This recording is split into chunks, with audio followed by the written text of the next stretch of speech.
main-main di sini. Nah, balik lagi di main-main bareng Iwake, cuma di Main TV, bukan main. Sob, ini ada satu cerita tentang dogma dan kemanusiaan.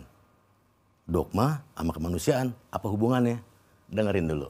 Ini ada ceritanya ini, suatu hari Sultan Mahmud yang Agung sedang jalan-jalan di Ghazna, ibu kota negerinya.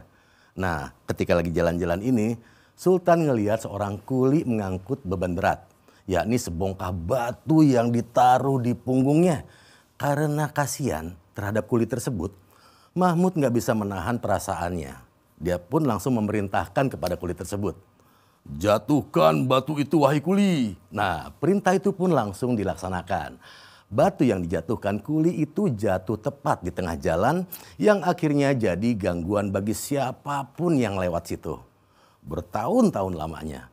Akhirnya sejumlah warga memohon raja agar memerintahkan orang memindahkan batu itu.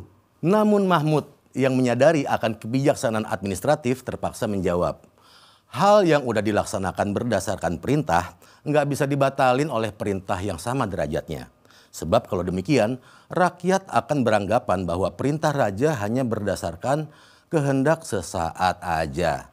Jadi biar aja batu itu di situ. Nah, oleh karenanya, batu tersebut tetap berada di tengah-tengah jalan itu selama masa pemerintahan Raja Mahmud. Bahkan ketika ia meninggal, batu itu tidak dipindahkan karena orang-orang masih menghormati perintah sang raja. Kisah ini sangat terkenal, Sob. Sampai-sampai orang yang mendengar cerita ini langsung mengambil hikmahnya. Dan berdasarkan perspektifnya masing-masing nih hikmahnya. Jadi nongol deh, ada 3 tafsiran di sini. Ya. Tafsir yang pertama, mereka yang menentang kepenguasaan beranggapan bahwa kisah itu merupakan bukti ketololan penguasa yang berusaha mempertahankan kekuasaannya. Nah, buat tafsir yang kedua nih, mereka yang menghormati kekuasaan merasa hormat terhadap perintah betapapun tidak menyenangkannya.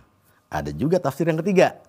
Mereka yang bisa menangkap maksudnya yang benar bisa memahami nasihat yang tersirat dengan menyuruh menjatuhkan batu di tempat yang tidak semestinya sehingga merupakan gangguan dan kemudian membiarkannya berada di sana.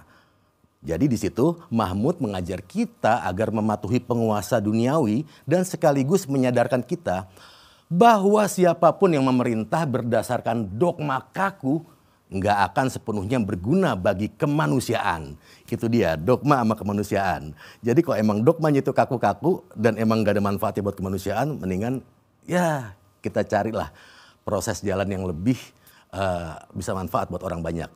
Jadi mereka yang menangkap makna ini akan mencapai taraf pencari kebenaran. Dan di situ bisa menambah jalan menuju kebenaran. Lah, menambah jalan menuju kebenaran? Bukannya jalan kebenaran itu cuma satu? Nanti dulu. Yang namanya jalan nih Sob ya, jalan adalah sesuatu yang tercipta. Dan yang tercipta tidaklah tunggal. Karena yang tunggal hanyalah Sang Pencipta. Iwake di Main-Main, cuma di Main TV, bukan main.